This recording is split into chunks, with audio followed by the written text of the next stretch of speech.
Bueno, pues les damos la bienvenida a todos los que se conectaron. Normis, qué gusto verte. Está Norma de Ixtapan de la Sal. Qué gusto verte. Te amamos, Normis, te extrañamos mucho. Qué gusto verlos que están por aquí. Okay. Bueno, pues bien, vamos a iniciar. La clase que les envié tiene como número, la clase número 4, pero ustedes saben que para nosotros es la clase número 3. Y vamos a estar hablando acerca de romper con la tradición, rompiendo la tradición. ¿Ok? Entonces, vamos a saltarnos un poquito la parte de la introducción porque nos habla acerca de las lecciones anteriores, que para ellos fueron la 1, 2 y 3. Pero al estar reacomodando las lecciones aquí para nuestro curso, vamos a tomarlo de manera diferente. Acompáñeme, por favor, abra su Biblia en Hechos, libro de Hechos, capítulo 1, versículos 21 y 22. Si alguien lo tiene, me ayuda, por favor, a darle lectura.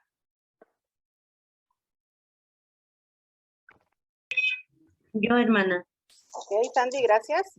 Hechos 1, 21 y 22.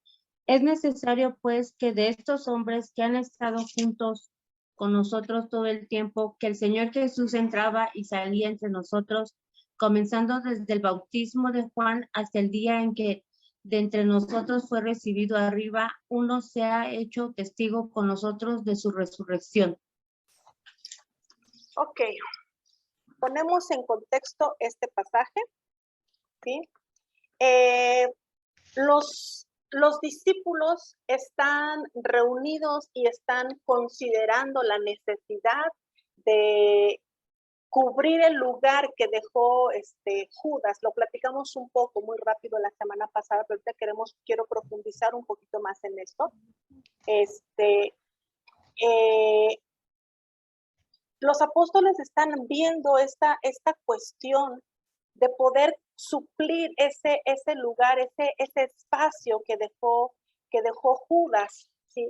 Y entonces ellos comienzan a platicar, a ponerse de acuerdo cuáles son las condiciones que ellos tienen que pedirle o que tienen que solicitar a la persona que vaya a ser candidato, vamos a decirlo de alguna forma, que sea candidato a cubrir ese lugar. ¿Okay? Entonces, en ese aspecto, dice ahí, Sandy, ¿me ayudas a leerlo nuevamente, por favor? Es necesario, pues, que de estos hombres que han estado juntos con nosotros todo el tiempo, que el Señor ahí, Jesús... A ver, ahí. Dice, de que estos hombres que han estado junto con nosotros todo el tiempo, ¿sí? Entonces, una de las condiciones que tenemos ahí, déjenme tratar de ponerla, no sé cómo puse aquí las de estas, aquí ya, y aquí, esta. Ok, entonces, una de las condiciones que estaban poniendo los discípulos para aquel que debía ser elegido es que hubiera estado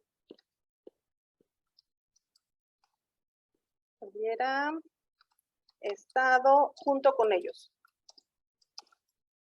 ¿Ok? Esa es una de las condiciones que estaban poniendo los discípulos. Dice que uno de estos que estuvieron con nosotros, que han estado junto con nosotros. Esa era una de las condiciones. Todo el tiempo. Dice que el Señor Jesús entraba y salía entre nosotros. Es decir, que hubiera estado con ellos mientras Jesús estuvo ejerciendo su ministerio en la tierra. ¿Sí? Esa era una de las condiciones que estaban poniendo los discípulos. Después dice, comenzando desde el bautismo de Juan hasta el día que de entre nosotros fue recibido arriba. Uno se ha hecho testigo con nosotros de su resurrección. Otra de las cosas que podríamos nosotros poner aquí, que sería una de las condiciones para que el que debía ser elegido como en el lugar de Judas es que hubiera sido testigo, ser testigo de la resurrección. ¿Ok? Entonces, otra de las condiciones era que esa persona a la cual iban a elegir, por la cual iban a no votar, porque en ese tiempo no se utilizaba esa dinámica, no votaban por la persona, pero aquel que debía ser elegido, entonces, tendría que haber sido testigo de la resurrección de Jesús. En ese tiempo, las cuestiones democráticas no estaban a tal grado como para ejercer una votación. Lo que ellos utilizaban era echar suertes. Es decir, ellos tenían unas piedrecitas que se llamaban Urim y Turim, y con estas piedrecitas eran como un tipo de, vamos, de dados, o no sé cómo explicarlo, pero las tomaban, las jugaban, lo echaban a la suerte, y entonces quien salía ganador, esa era la persona. Porque debemos acordarnos que para este tiempo que ellos están reunidos, estamos hablando del capítulo 1 de Hechos, ellos no había descendido sobre ellos el Espíritu Santo, ¿sí? No podían ser guiados por el Espíritu Santo porque hasta ese momento no había descendido sobre ellos. Entonces, ellos tenían que utilizar las herramientas comunes, normales, naturales que tenían para poder elegir a las personas, a la persona que iba a tomar el lugar de Judas. Y comienzan a ponerse de acuerdo y a establecer ciertas reglas para esta cuestión, ¿sí? Entonces, estas eran unas de las condiciones, ¿sí? De los que hubiera estado junto con ellos y que hubiera sido testigo de la resurrección. Seguimos leyendo, por favor. ¿Alguien más en lugar de esta? Sandy, ¿me puede ayudar a seguir leyendo, por favor? El versículo 23.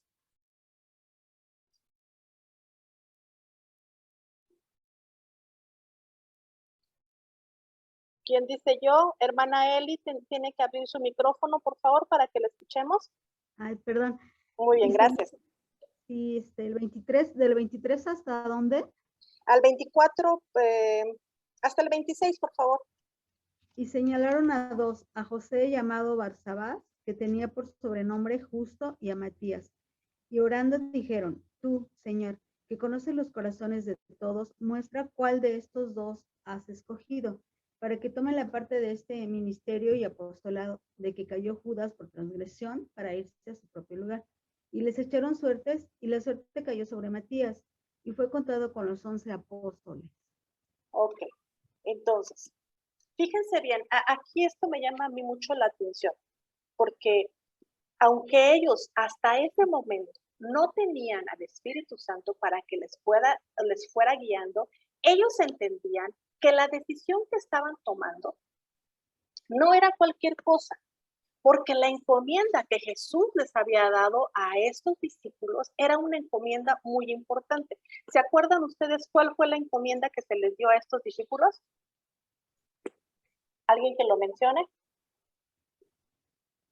¿Que predicaran el evangelio a todas las naciones? Ajá.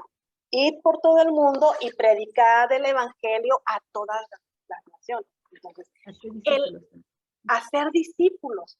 ¿Sí? Entonces, la responsabilidad de evangelizar al mundo recaía sobre estas personas, sobre estos discípulos, sobre estos apóstoles. Apóstol quiere decir enviado, aquel que fue enviado a predicar. Entonces, era una cuestión muy, muy importante. Y ellos lo entendían y lo sabían de esa forma. Sabían que debía ser algo tomado muy en cuenta de manera delicada, de manera muy pertinente, ¿ok? Entonces, ellos hacen una oración, comienzan haciendo una oración porque sabían que Dios debía dirigir y elegir a la persona correcta. Dice, tú, Señor, que conoces los corazones de todos, muestra cuál de estos dos has escogido para que tome parte, no de cualquier cosa, dice, de este ministerio y apostolado del cual cayó Judas por transgresión para irse a su propio lugar. Y les echaron suertes y la suerte cayó sobre Matías y fue contado con los 11. ¿Sí? Entonces, era una cuestión muy importante. Era una cuestión muy, muy importante. Porque era parte, a la persona que fuera elegida como apóstol, le estaba siendo también encomendada, compartido el ministerio de predicar, de evangelizar, de hacer discípulos. ¿Sí? Ok, entonces, ya vimos aquí algunas condiciones que debía tener el apóstol, el elegido. Ok, y vamos a poner acá, ahora, dígame usted si alguien se acuerda en qué momento, en qué punto fue que Pablo o Saulo estuvo en el ministerio de Jesús. ¿Alguien se acuerda?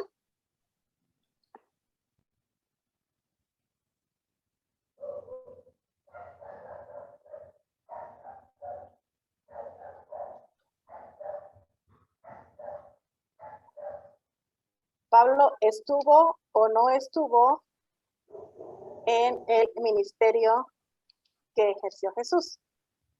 No, no estuvo. Dice la hermana Eli que no estuvo. ¿Alguien más? Yo me acuerdo que nos había dicho que no estuvo. Okay. Yo también me acuerdo que comentaste que no estuvo, que él fue de hecho elegido por el Espíritu Santo, algo así. Ok. Es lo que recuerdo. No estaba con Jesús. Acuérdense, la primera vez que vemos que se habla de Pablo, de Saulo, ¿en qué momento es? ¿En qué momento fue la primera vez que en la Biblia se nos habla acerca de Saulo, de Pablo?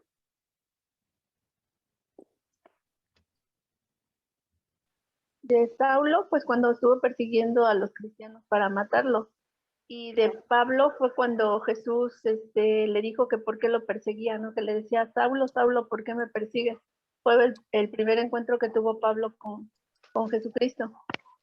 Ok, entonces cuando se habla de Pablo, es como perseguidor, Saulo, perseguidor de la iglesia.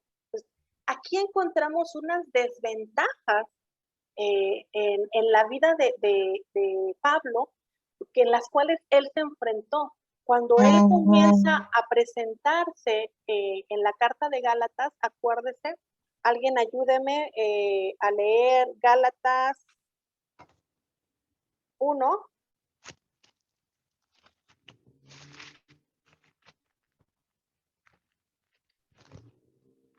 Ayúdeme a leer Gálatas 1,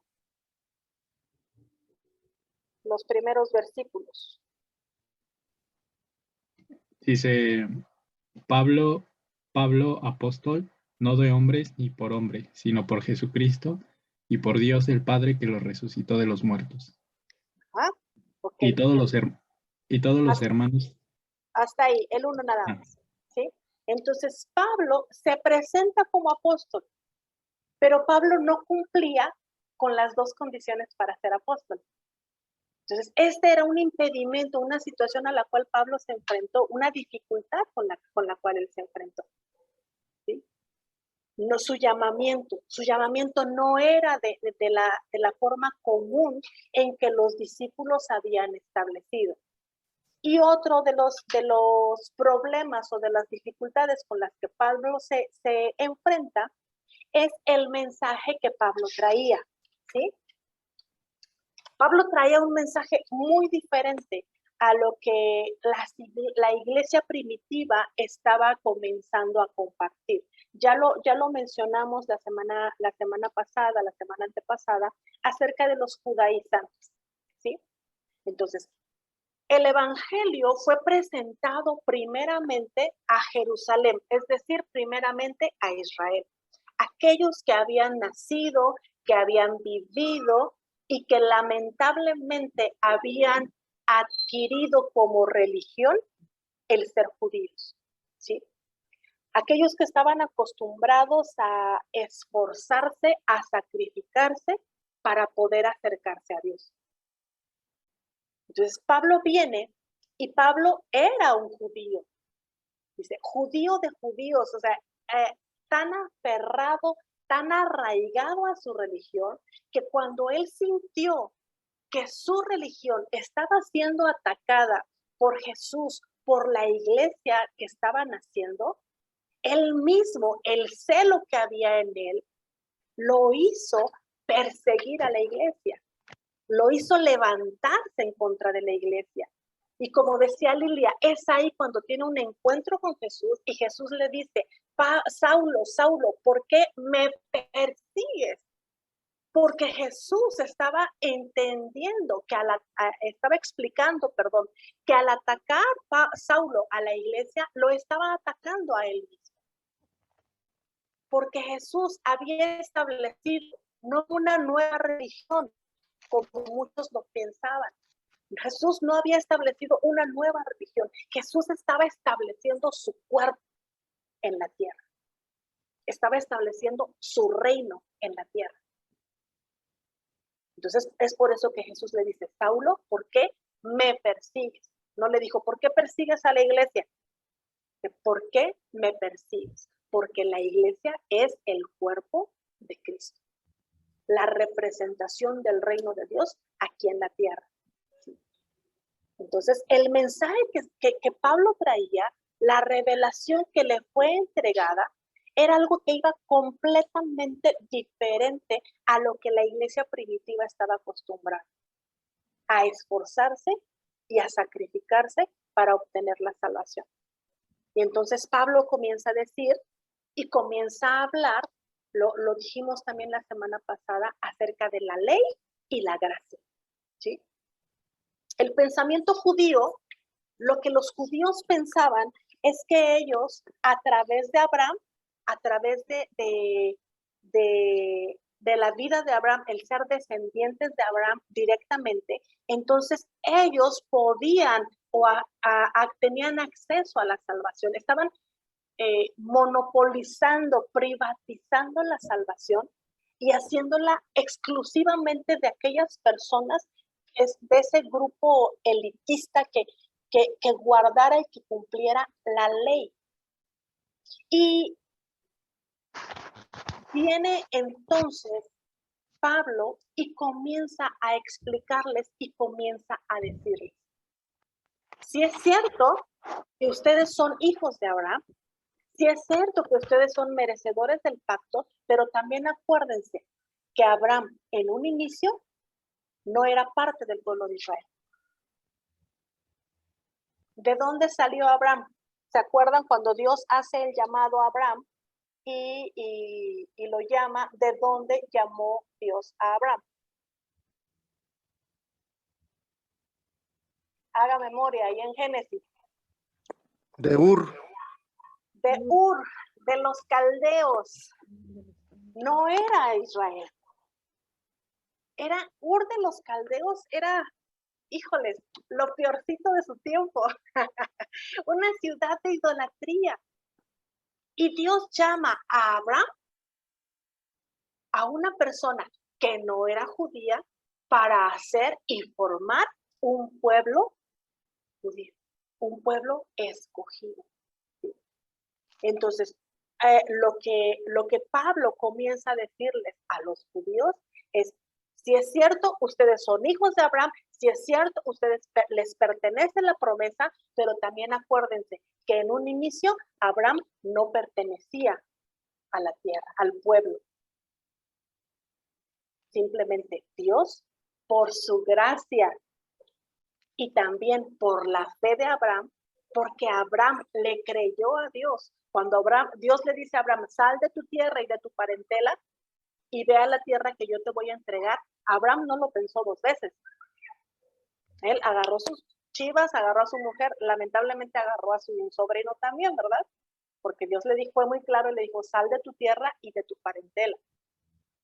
pero Abraham sale de la tierra, pero se lleva la parentela.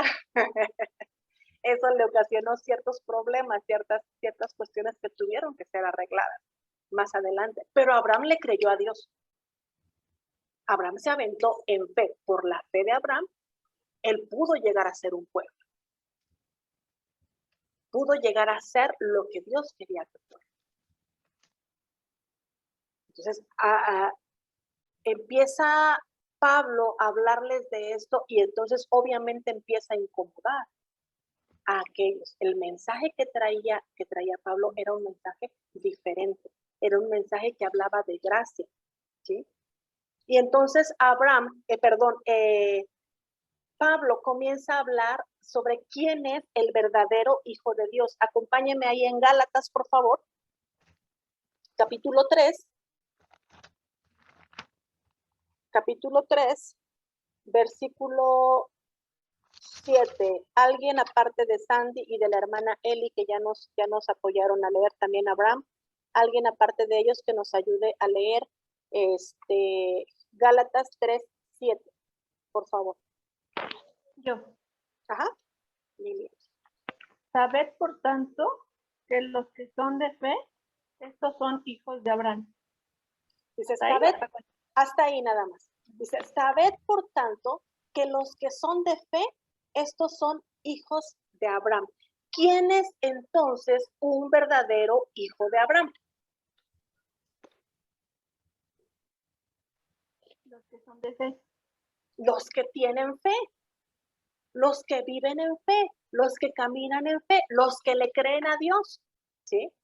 Entonces le está diciendo, esto es un mensaje muy retador para todos aquellos judíos, porque les está diciendo, no se sientan ustedes como que la última Coca-Cola en el desierto porque son descendientes de Abraham. Los verdaderos hijos de Abraham son aquellos que viven en fe. Entonces, esto le abre la puerta a cualquier hijo de vecino que decida creerle a Dios. Y esto amenazaba su vida, esto amenazaba sus tradiciones, eso amenazaba todo lo que ellos creían y todo lo que ellos pensaban. Porque entonces ya no eran el pueblo especial, cualquiera podía pertenecer al pueblo de Dios. Cualquiera que decidiera creer en Jesucristo, en su sacrificio en la cruz del Calvario. Y ahí nos dio entrada a ti y a mí. Es impresionante que a través de eso, de este mensaje, tú y yo podemos entrar entonces a la presencia y a la familia de Dios. Ahora pertenecemos, somos parte de la familia de Dios. Impresionante, ¿no? Y empieza también a Pablo a hacer una diferencia entre la ley y la gracia. Ahí mismo, por favor, alguien de los que no han leído, ayúdenme en Gálatas 3:19.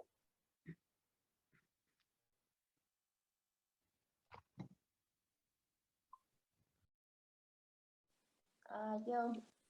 Ajá, Liz. Entonces, ¿para qué sirve la ley? Fue añadida a la causa de las transgresiones, hasta que viniese la simiente a quien fue hecha la promesa y fue ordenada por medio de los ángeles en manos de un mediador. Dice, entonces, ¿para qué sirve la ley? ¿Alguno de ustedes que quiera ayudarme a respondiendo esto? ¿Para qué nos sirve la ley? Pues también, como decía, se dijo en alguna predicación, para andar por el camino recto, sin desviaciones. Y no desviaciones, sin distracciones. Para andar por el camino recto. Muy bien. ¿Alguien más? ¿Alguien más que quiera comentarnos?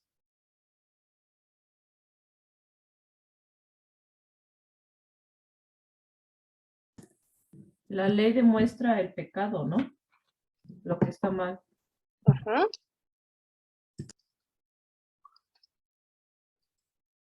Voy a anotar lo que nos dijo Abraham, Abraham Mota, no vayan a pensar que Abraham, nuestro padre Abraham. la ley nos guía por el camino recto, dijo Abraham, ¿verdad? Ajá, sí. Podría ser también, Yuri, para juzgar, porque pues, la ley es recta, ¿no? En algunas situaciones para juzgar. Ok, a ver. La ley nos sirve para juzgar. Para ser justos. Ok, para ser justos. Y espérenme, déjenme, anoto lo de Esther, porque luego se me va la onda. Ser justos. Esther, ¿qué fue lo que mencionaste? Discúlpame. ¿Nos muestra el pecado, dijiste? Ah, que la ley demuestra lo que es pecado. Nos muestra lo que es pecado. Ok, bueno, esto es algo muy interesante. ¿Por qué? Porque la ley precisamente nos marca qué es aquello que está incorrecto, ¿sí?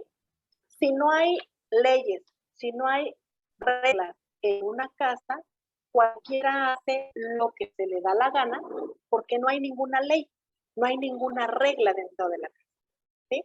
Si yo no les digo a mis hijos, que ya son grandecitos, si yo no les digo, aquí a la casa tienen que llegar a las 9:30 de la noche.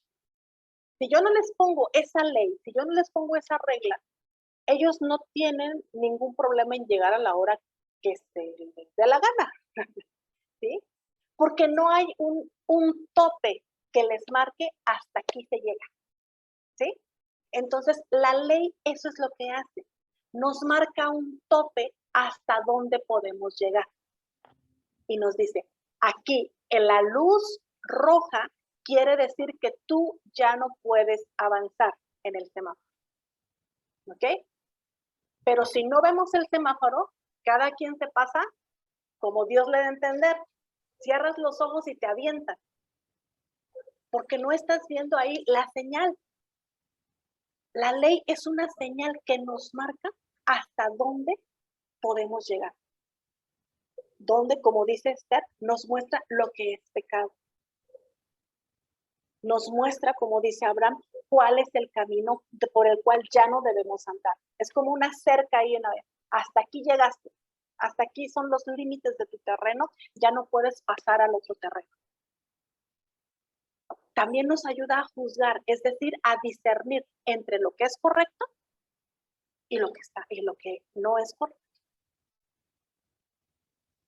Nos ayuda entonces a ser justos.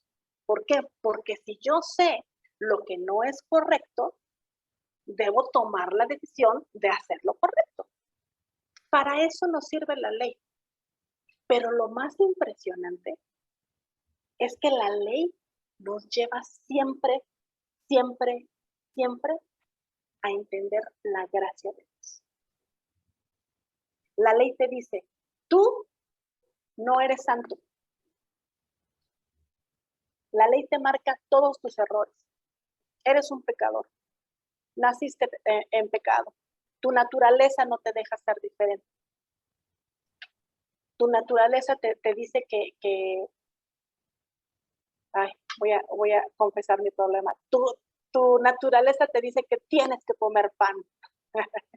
Eso es lo que tu cuerpo pide, el pan con una coca bien fría ahorita que hace calor. Eso es lo que tu naturaleza te llama. Pero la ley te dice, tienes el azúcar muy alto, detente. Ya pesas mucho, el pantalón ya no te cierra. Esa es la ley que te dice, ya no puedes seguir comiendo pan, ya no puedes seguir tomando refresco. Te muestra qué es lo que está mal. Pero la ley siempre te lleva a la gracia. Y te dice, tú no puedes por tus fuerzas acercarte a Dios porque no eres santo. Pero Jesucristo, en su gracia y en su misericordia, te ha hecho digno de acercarte al Padre. Es impresionante.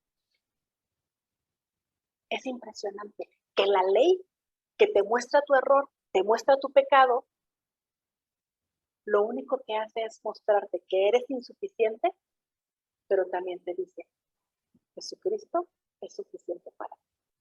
Y te muestra la gracia. Ya hemos hablado acerca de la gracia.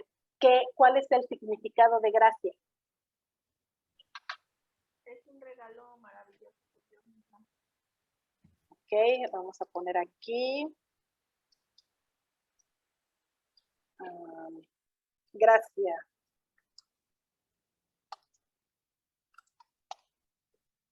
Regalo. ¿Qué más podemos definir como gracia? ¿Es un favor inmerecido?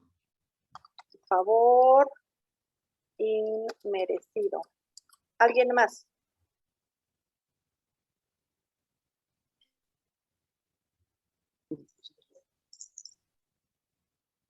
¿Podría ser permiso, Pastora Yuri?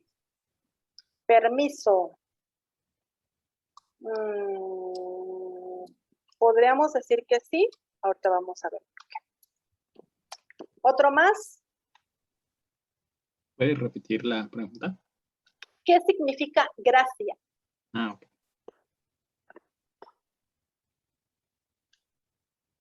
¿Alguien más? ¿A la una? ¿Quién da más a las dos?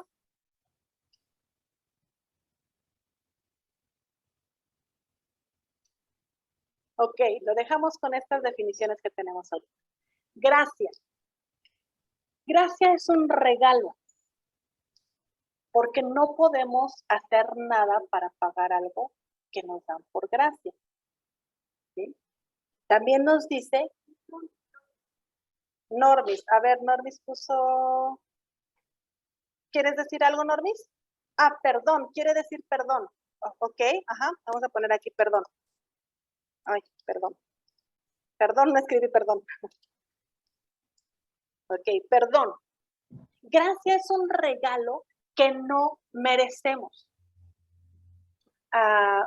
Podríamos decir justicia significa recibir lo que merecemos, darle a cada quien su merecido, lo que merece, ¿sí? Eso es justicia. Bueno, gracia significa darle a alguien algo que no merece.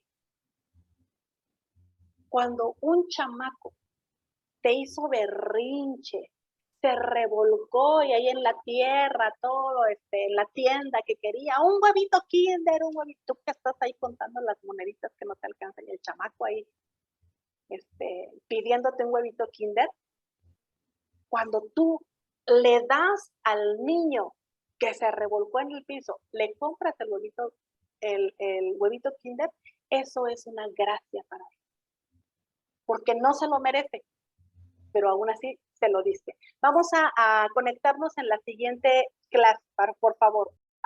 Entonces, gracia no tiene que ver con lo que tú haces, tiene que ver con la generosidad de la otra persona, ¿sí? Con eso tiene que ver la gracia. Otra de las cosas que dijimos que tiene que ver con las que tiene que ver la gracia.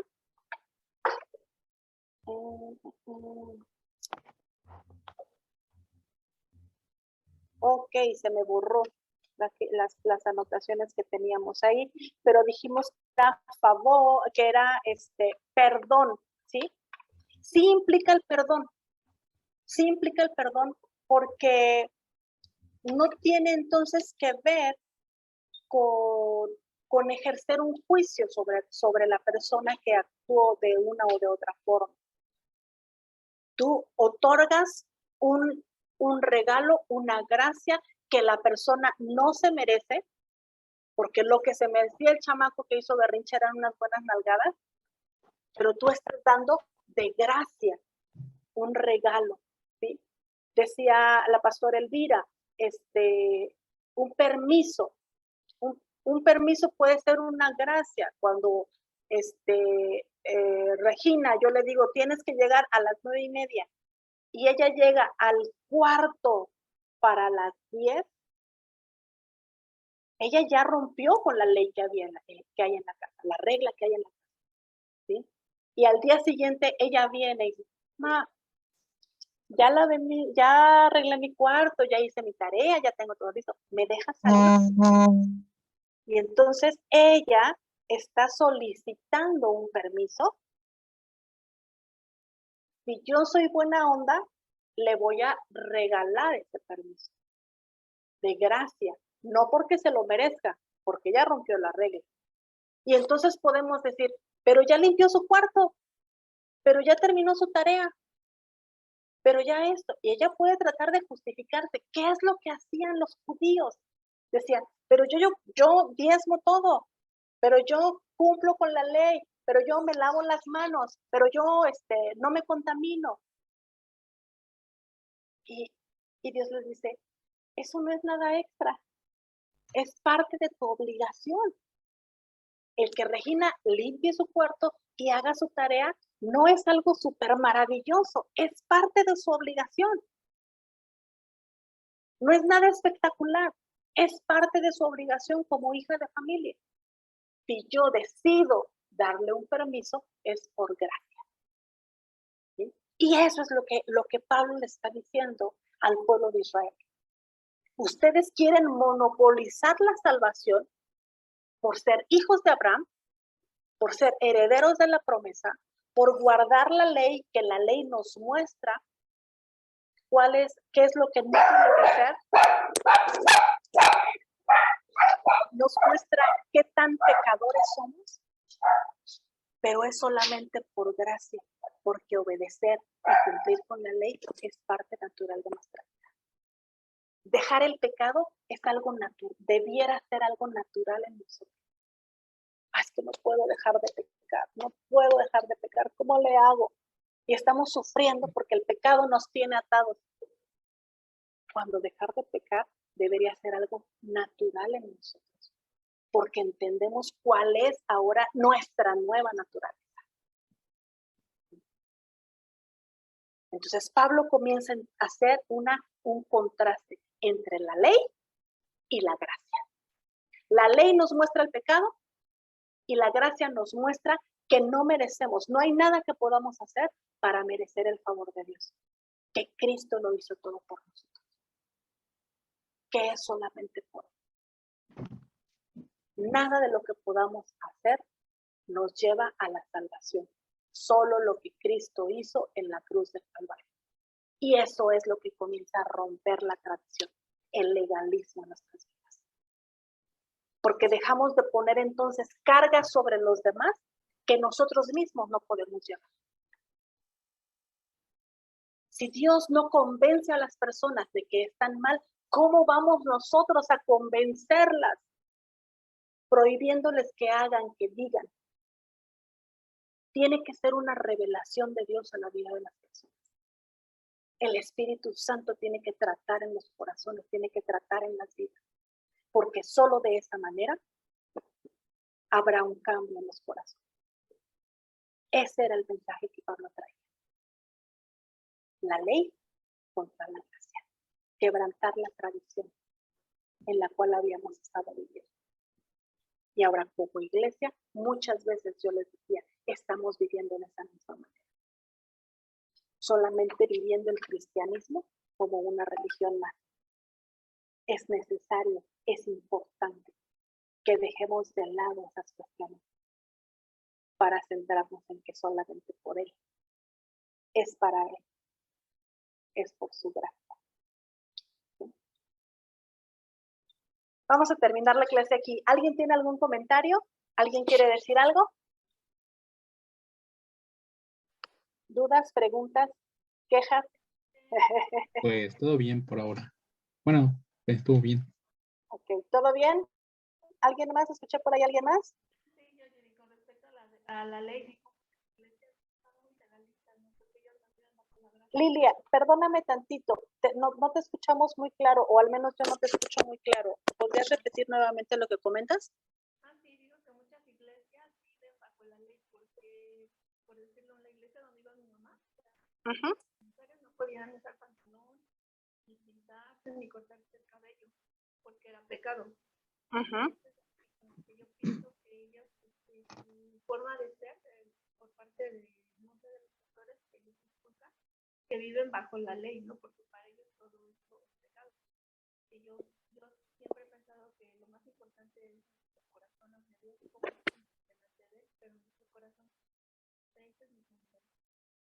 Ok, Lilia nos comenta acerca de algunas iglesias tradicionales o legalistas en las cuales se prohíbe vestir de cierta forma, o se exige un código de vestimenta específico y, pues bueno, esto podría dificultarse para algunos que están acostumbrados a algo diferente, ¿no?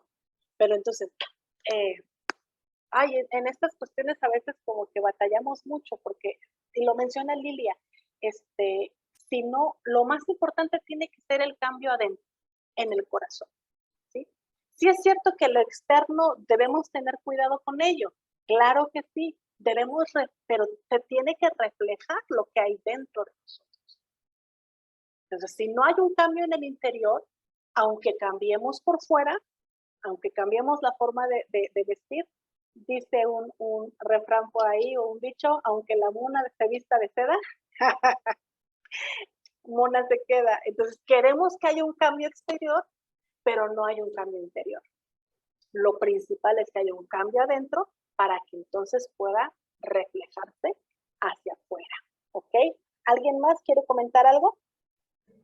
Pastora, ¿puedo comentar algo? Adelante. Buenas noches a todos. Creo que hay una línea muy delgada y a veces imperceptible entre la ley y la gracia. Para mí en lo particular me ha sido, porque es un ejercicio diario, me ha sido difícil saber diferenciar la diferencia entre una y otra. De repente me hallo caminando en la ley y hablando de gracia. Lo explico. Hace tiempo, hace 2, 3 años, entendí que orar no era un ejercicio, una disciplina obligatoria. Si no orabas, te pasaba algo o las cosas iban a salir mal o Dios no te iba a amar si no orabas mucho tiempo. Y así crecí en una religiosidad. Pero de unos años para acá, no es que ore menos. No quiero decir que ahora bajo la gracia oro menos, no. Pero ya no lo hago desde el punto de vista obligatorio. ¿Me explico? O desde la oración ya no la practico como, uy, tengo que orar, uy, no, cuidado, si no oras, sino ya se ha convertido en una necesidad, voy a decirlo así, a ver si no me oigo ridícula, de amorosa, de amor, de relación íntima con Dios. Ya oro desde la gracia, no desde mi miedo. Exactamente. A eso yo testifico aquí en el grupo, así en algo tan trivial que pudiera ser la oración, que para mí era mucho miedo. Un día se me pasaba a orar, oh por Dios, hoy no, y oré poquito, ¿cuánto tiempo? No. Cuando dejas de vivir la oración bajo la ley, ahora que lo está hablando usted, ya se vuelve un placer, ya quiero estar orando, no te fijas del tiempo, no te levantas diciendo le gustó a Dios, no le gustó, veía entender, no veía entender, y si esta palabra no fue adecuada, ya lo disfrutas. Pero ya tenemos años de cristiano, pero había sido un sufrir, y por decir un punto, pero hay más puntos como el cantar, como el leer la Biblia, como el vivir tu vida diaria bajo la ley, bajo la gracia, estar todo el tiempo pensando, lo hice bien, lo dije bien, ¿qué opina Dios? Ay, ya va a acabar la noche, no me pasó nada porque hice algo que no debía hacer. Es una cosa. No me cayó ningún rayo. Es verdad, de verdad, es en serio. Es un evangelio que es falso cuando yo digo que alguien te lo enseñó, alguien te lo metió en la cabeza. No, de manera, no sé cómo decirlo, se fue metiendo en tus venas y así lo empezaste a vivir. Entonces ya la gracia, para mí, la gracia es descansar. Así, descansa. Me equivoqué, papá, me equivoqué. Y Dios dice, a ver, ven acá, y habla conmigo como habla conmigo, porque como habla conmigo, no habla con usted. Cada quien tiene una manera con que Dios nos habla. Y descansas y respiras y no te condenas y no estás esperando, ay Dios, Creo que estoy abriendo mucho mi corazón, pero lo voy a decir. No estás esperando el infarto en la noche, que el Sí. carro te atropelle, que le vayan mal a tus hijos. Es libertad así, libertad. Pero, repito, es una línea, hablo por mí, siempre por mí. Es una línea muy delgada, a veces imperceptible. Y esa línea muy delgada, imperceptible, te da inestabilidad espiritual, ansiedad. Si se cabe el término de revolver, usted como psicóloga a lo mejor estoy revolviendo, pero ansiedad espiritual, Sí. ya no es ansiedad de comerte las uñas, pero es ansiedad, estoy orando lo suficiente, estoy haciendo lo suficiente y Dios quiere más y no doy más. Que al final de Es cuentas sería con culpa también, ¿no? terrible, terrible cargar con culpas y no, y cuando caminas bajo la gracia, todo se hace ligero, se hace padre, no para que peques a gusto, no, sino cuando viene una falla, un error, un pecado, sabes dónde ir, con quién ir, hablo de Dios, cómo ir, o sea, no vas a presentar un discurso, ¿sabes qué? Te fallé. No, o sea, llegas, a veces ni hablas, solo te doblas rodillas o acostada, te avientas a la cama boca abajo y él ahí te está esperando. Y dejo mi participación porque quiero llorar. Bye. Ok, sí es muy interesante esta cuestión. Que comenzamos a vivir nuestra... Ajá. Bueno, ahorita que le estaba diciendo la hermana, siento que estaría así como lo que predicó el pastor hace unos domingos, ¿no? Que dijo que hay veces que oramos y que si no oramos ya nos sentimos mal y todo eso. Y que sí, que lo tendremos que hacer con gusto. O sea, yo creo que el pastor dijo que si vamos a orar hay que hacerlo por gusto. Que si vamos a leer hay que hacerlo por gusto, no por una obligación. Y me acordé de eso, de que pues sí, o sea, que si vamos a hacer las cosas va a ser con amor, porque siento que eso es como hasta lo que dicen, ¿no? Que si no hacemos las cosas bien, como que hasta salen mal, ¿no? Y pues sí, o sea, lo tenemos que hacer con gusto. Y pues ya me acordé de eso, de ahorita lo que dijo la hermana. Ok, hacer las cosas conscientes de quiénes somos. Y otro comentario, Ajá, Lilia. Si el orar es platicar con Dios, pues digo, con Él nos desahogamos, con Él Sí. le contamos lo que nos sucedió, lo que deseamos, lo que queremos. Pues por eso digo, pues lo hacemos con gusto. El orar yo lo hago, pero así, con gusto, porque digo, pues platico con Dios, le cuento todo. Él ya lo sabe. Sí. Yo necesito contarle todo lo que me pasa y lo que necesito. Entonces, pues sí lo hago yo con gusto. El orar para mí es un gusto, platicar con Dios, desahogarme y que me ayude a contarle. Creo que ahí aplica esta cuestión que Jesús decía, que el Señor nos enseñaba, orar en todo tiempo. Es muy padre tener ese tiempo que dedicamos para orar sin interrupciones, sin que nadie nos distraiga y todo. Pero entender este punto en que donde quiera que estamos, en cualquier momento, tenemos acceso a la presencia de Dios, esto cambia por completo las cosas, ¿sí? Porque antes, en el Antiguo Testamento, bajo la ley, únicamente una persona, una vez al año, se podía acercar ante la presencia de Dios con el riesgo de caer fulminado por no haberse arrepentido de todos sus pecados y de todos los pecados del pueblo. ¿Sí? Entonces se corría ese riesgo. Pero ahora, cuando Jesús murió en la cruz del Calvario, el velo se rasgó, ese velo que dividía, que nos tapaba la entrada, se rasgó de arriba hacia abajo. Es decir, del cielo a la tierra fue abierto el acceso para que tú y yo camináramos hasta la misma presencia de Dios. Ahora, tenemos formas muy padres de hablar con Dios, bendito Padre de la gloria, y comenzamos a sacar las palabras domingueras para hablar con Dios, ¿no? Para orar y oh Señor, bendito, y usamos muchas, diría yo, hasta muletillas. ¿Te has dado cuenta cuántas veces dice Señor cuando ora? ¿No?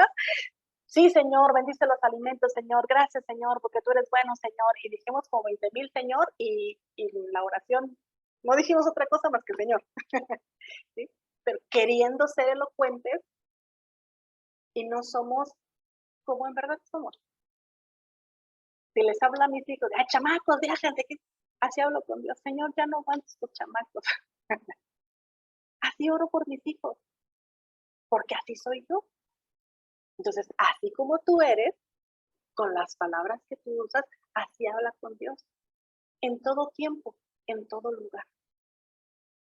Y eso marca la Ay, eso diferencia. también lo dijo un domingo, ¿no? Yo recuerdo que eso también lo dijo un domingo, que así como somos, así hablemos con Dios, que porque pues no seamos hipócritas y que se hablemos como nosotros hablamos. Y ahorita me acuerdo de eso, que usted lo dijo un domingo. O Que sea, si hablamos, que si apenas, no sé, como que estamos empezando y si nuestro lenguaje es pura grosería, que aún así no seamos hipócritas y hablemos así. o sea, pues obviamente tiene que haber un cambio que Dios va a hacer en mi forma de pensar. A los que estudian idiomas, los que estudian idiomas saben que por más que tú trates de hablar o hables miles de idiomas, siempre tu pensamiento va a ser en tu lengua materna. Es decir, piensas en español. Hablas inglés, hablas francés, hablas totonaca o lo que sea, pero tu pensamiento es en español. Primero lo piensas en español y lo traduces al idioma. ¿Ok? Ok. Entonces, si mi pensamiento, mis palabras están llenas de cosas naturales, cuando yo oro, voy a hablar cosas naturales. Conforme voy conociendo a ese Dios que es sobrenatural, va cambiando tu pensamiento y tú mismo te vas a dar cuenta que tu forma de orar, que tu forma de hablar cambia. ¿Por qué? Porque está habiendo una transformación dentro de ti. Y entonces ya no oras únicamente por problemas, porque muchas veces iniciamos así, Señor, te pido por fulanito, presentamos todas nuestras peticiones. Por fulanito, por esto, por aquello, y ay, mi hijo, y el vecino, y el trabajo, y esto. Y presentamos una lista larga de peticiones, ¿sí? Pero cuando comenzamos a entender que Dios ya tiene cuidado de eso, en lugar de pedir, comienzas a dar gracias. Gracias, Señor, porque cambiaste a mi esposo, cambiaste a mi hijo, porque ya tienes un trabajo. Entonces, tu forma de orar cambia porque ha habido una transformación de todo. La gracia te hace entender la posición en la cual estás. ¿Sí? Entonces, eso marca la diferencia. No lo de afuera hacia adentro, sino un cambio de adentro que sale hacia afuera. ¿Ok? Una participación más. ¿Alguien más? Perfecto. Terminamos. Tarea. Siga haciendo su lectura, sus escrituras de Reyes y Sacerdotes, 5 versículos. Mándenme evidencia, por favor. No los haga y los tenga ahí guardados. Mándenme la evidencia. Y otra. Ayúdeme, por favor, poniendo 3 ejemplos en los cuales usted ha sido legalista y 3 ejemplos donde ya ha entendido la gracia de Dios en su vida.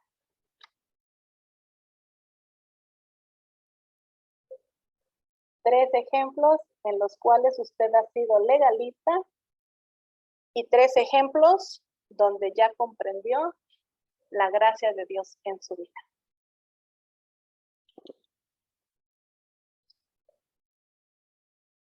¿Ok? ¿Listo? Pues nos vemos la próxima semana.